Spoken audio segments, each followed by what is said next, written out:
Hi guys, I wanted to make a video where we could talk a little bit about organized play, online organized play, Vassal, um, because, well, let's face it, 2021 is not going to be a great year for organized play. Maybe we can get some real tournaments going later in the year, but for right now, nothing's happening around here anyway, and I don't think there are a lot of tournaments live ones going around elsewhere. So let's hope things get normalized later this year. But it's still fun to play online. Not as fun, but still fun. So Fantasy Flight Games forum has shut down, and there is no Atomic Mass Games forum. Not really, not yet. Anyway, they have a forum, but it's just for rules questions for their Marvel game. So they have the Facebook page, and I suppose they are on Twitter and on Twitch, and they have a homepage, atomicmassgames.com. Uh, but for the time being, everything related to Vassal Organized Play has moved over to my blog, out of necessity, really. So this is the front page. You might be familiar with my blog already. Um, since you're seeing this video, you're probably aware that I have a YouTube channel, and the blog and the YouTube channel are kind of linked. So, what's this Vassal Organized Play anyway?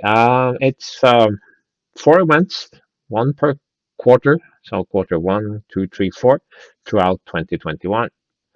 And also two leagues, one for the first half and one for the second half. And it also includes the ass end, if I can say that, or the end of the Clone Wars tournament that we started right before Christmas 2020. It ended in 2021, so it counts toward what we are calling the Grand Championship. And the Grand Championship is sort of an overreaching thing, sort of a massive spreadsheet that I've made where you can basically score points for participating. You score more points for doing well, but you score a bunch of points just for joining and playing your games. So here are the scores for the Clone War tournament, for the World Cup. That's not one of mine. That is Big's baby, but it's such a big premier online event that you can score points for that. And you get the rest of the stuff. The 3-round Swiss on the Sunday, the upcoming team league, and so forth. And at the end of the year, after all the events have played out, the points are tallied, and the winner and the runner-up will get a prize. I'll set something up. I think I'll chip in $100 and split those between 60-40 winner runner-up. I can do that. It'll be fun. It's not a huge amount of money, but it's nice to gain a bit of recognition there. And maybe, I don't know, store vouchers for FFG or Atomic Mass Games or gift certificates on Amazon, something like that. So people can hopefully buy something related to Armada or use it on something else. I'm not going to be. I live in a socialist country, but I'm not going to try to dictate what you do with money you've won.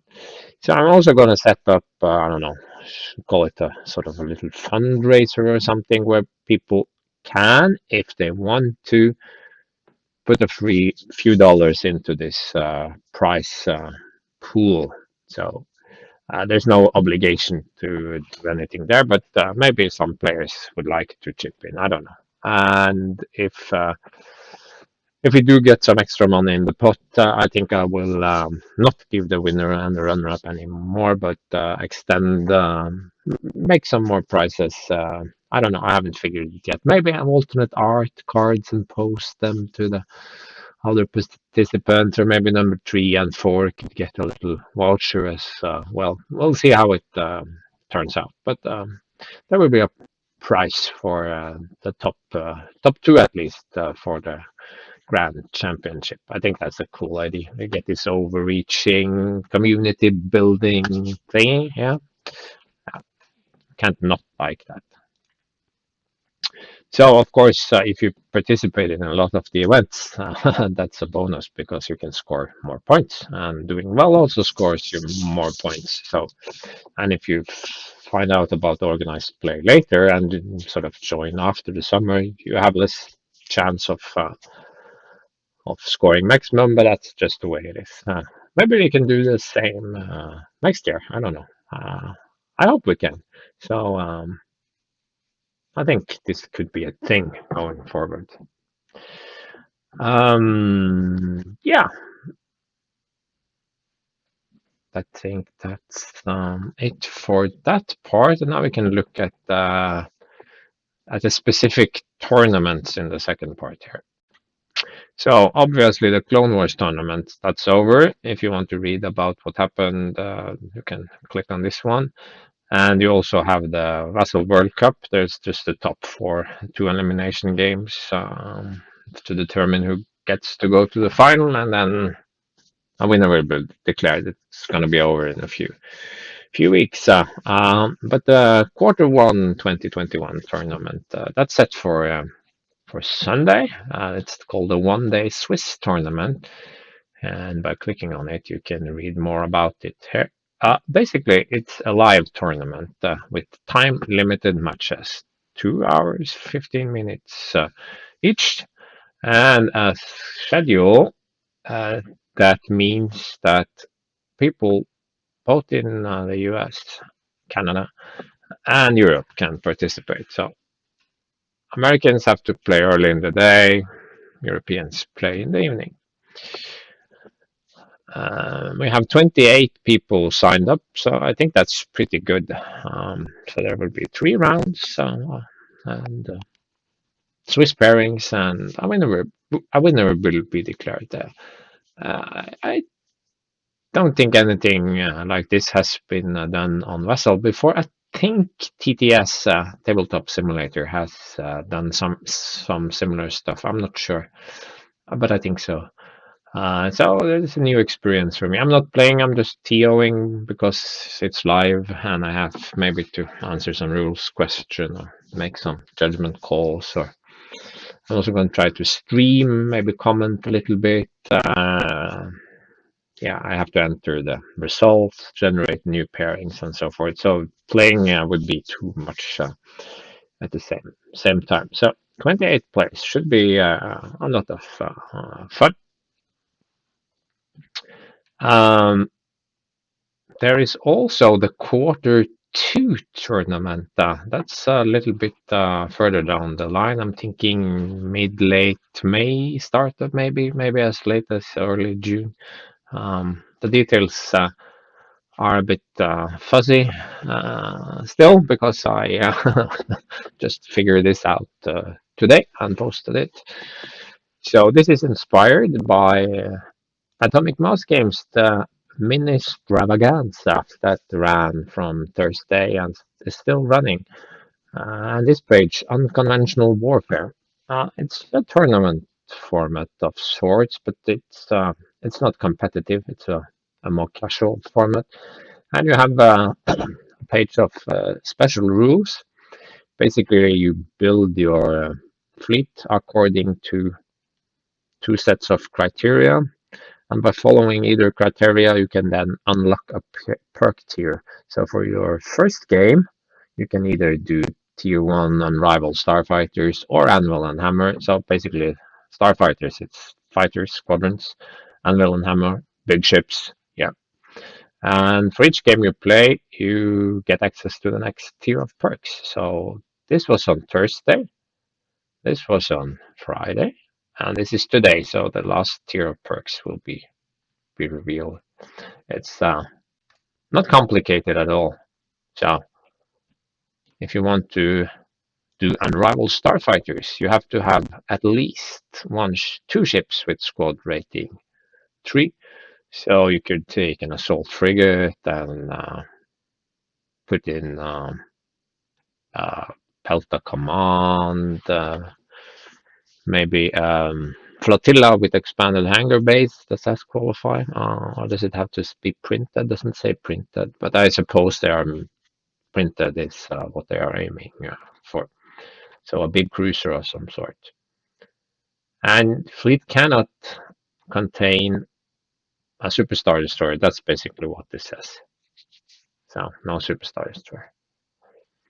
And then on Hammer, at least 3 ships and no more than 1 ship with command 1. So you could have 1 Gazanti, but not more, and you can't stuff it full of raiders either. And not a lot of TRC 90s. And but why would you do this? To gain access to the perks. Because for fighters, you get to move up to 4 squadrons, speed 1 at the start of the command phase. That's nice, especially for arcs and B-wings and that sort of thing. But also for setting up alpha strikes or pulling your fighters back a little bit to avoid being struck. And this is really interesting. On tier 2, on the second game you play, suddenly when your squadrons are engaging enemy ships, they have dodge 1. Doesn't help against flak, but it sure helps against other starfighters attacking them. So imagine your arcs having dodge 1 in addition to the 7 hull and counter. Wow. Sounds horrible. On the other hand, if you want to go ship heavy, you can, at the start of the ship phase, move your shields around. So basically, you get 2 repair points where you can move shields around. This is useful. Yeah, you know it is, because often a common tactic in Armada is to sort of strip shields at the end of one shield ship, and then at the start of the next round, you strike that ship and out. So by moving 2 shields here, you can make an exposed ship a lot more tanky, and also very good for ships without redirects. Yeah. Combined with shields to maximum, but that shields to maximum has a very bad timing, so it's not as good. But at the next tier, it gets really, really good. You get a free redirect token if your ships are at distance 1 to 4 of your flagship. So fly as a fleet, and then you get a free redirect, any and all ships. So your raider suddenly has a redirect. Your ISD suddenly has 3 redirects. And this is, of course, amazing with Obi-Wan Kenobi for the Republic, Darth Vader for the Empire, anyone with expert shield tax. And this token, you might as well use it because it goes away and comes back on the next round. So basically a free. It's like having Valeks on every ship, only can't bring back anything but redirects. And you can, of course, have more redirects than you started with. So it's really interesting. So I'm looking forward to seeing what the last 2 perks are later today. But my main point is this is the format of Q2 tournament for Vassal. We are going to be playing with perks. I'm not sure how many games. I don't think it will be a live tournament. I think that would be too much. So it will be an asynchronous event with a week-long. I don't know. I don't want to go into details because I haven't figured them out yet. But there will be 3, 4 games, and you will have these fleet building restrictions that gives you access to these perk trees. It adds an extra dimension to the play. And I'll try to make 1 or 2 more perk trees. And I'll also play test these 2, try to figure out if one of them is much better than the other, but they look pretty good. Pretty good anyway. I wonder what the perks would be on tier 3 here. Maybe they will gain adept, the squadrons get adept 1, and maybe you can simulate the expert shield tech effect on tier 3. That would be powerful, but wouldn't stack with expert shield tech, so something like that. Or it could be something else entirely. I'm looking forward to seeing it. But that's the concept for the Quarter 2 tournament. And then over to, it has its own page here. It doesn't say much. Oh, yes, I forgot. Every tournament has a dedicated Discord channel. So you might want to join that Armada server. You should be a member there already. Just look under organized play and you'll find the channel for the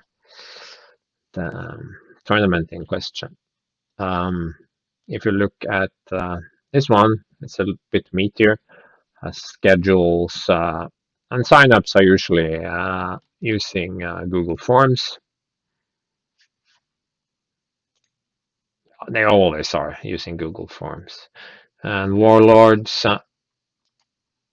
always up to date for tournaments with new stuff. And we are using always tabletop to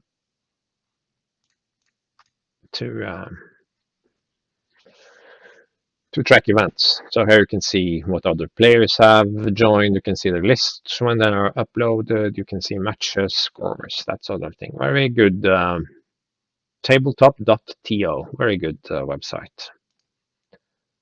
So, and up next, starting as soon as we have everything from Wave 10 revealed, is the Team Mini League.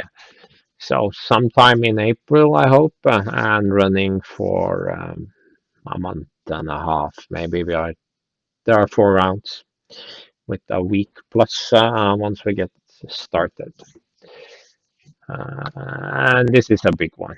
I started small, but then my imagination just ran wild. So 3 players join together in a team, and each team has to pick a faction, one of the 4 factions. And then, like in the campaign, like in Rebellion in the Rim and Caroline Conflict, unique cards are unique within that faction. So if you want a player to have Intensify Firepower, no other player can have Intensify Firepower. Same with the titles, everything that's unique. You can get around that using Chimera, of course. So there's a little trick for the Empire there. And then we'll try to get enough teams to have 1 sector, North American, and 1 Europe to keep the scheduling manageable. But if there aren't enough teams, we have to have just 1 big tournament. But I win 1 big league. But it's looking good. We already have 3 Europe teams and 2 North American, and I expect there will be at least 4. We need 4 teams for each sector. That's the minimum. So I think it will work out just fine. It's just for scheduling reasons because Europe, North America, yeah, it's doable, but it's more convenient when we split into sectors. So each of the 4 rounds, a team will be paired against another team, and then players will be randomly paired with opposing players. That's the format. And there is no Swiss. You score points normally, and whatever you score, whatever margin of victory you get, it goes into the team pool. But if you do well, you are not paired with another team that does well. It's entirely random. And same with the players. So at the end of the 4 rounds, the team with the most points across both sectors is the winner. That's pretty simple. But that would be too simple. Taking inspiration from the points changes and the errata we got with the card pack, and also from stuff I've thought about in the past. I have compiled a list of relatively minor errata and also, which is now notable here, and also adjusted points cost, not just for the remaining upgrades, but for ships and for squadrons. And for ships and squadrons, I noticed that these guys, the guys over at Cannot Get Your Ship Out, they have many of the same ideas and thoughts that I do regarding squadron cost, costing and also ship costing. Uh, and they also have some ideas that I hadn't fully figured out. For example, the 13-point heaving. And I think that's a bold idea, but the more I thought about it, the more it made sense. So great minds think alike, maybe. But I went a bit further than that. I wasn't going to. I was going to save some of this for later events, but once I started working on a little bit of errata for a few objectives, a few points changes here and there, I felt the need to sort of make a coherent whole. And that includes a lot of ships, a lot of squadrons, upgrades, and also some of the rules of the game. We can have a quick look at them uh, at the end of this video. But first, I want to just briefly touch upon the last events of the second half of 2021. Yeah. For for the rest here, we have a major tab. We have several tabs here. Home, that's the blog. A little about me and the blog. Some sort of way grading system. Take that with a big pinch of salt. Just because I say that something is an F doesn't mean there isn't any possibility of using it. Or just because I say it's an A doesn't mean you have to stick it in every list you make.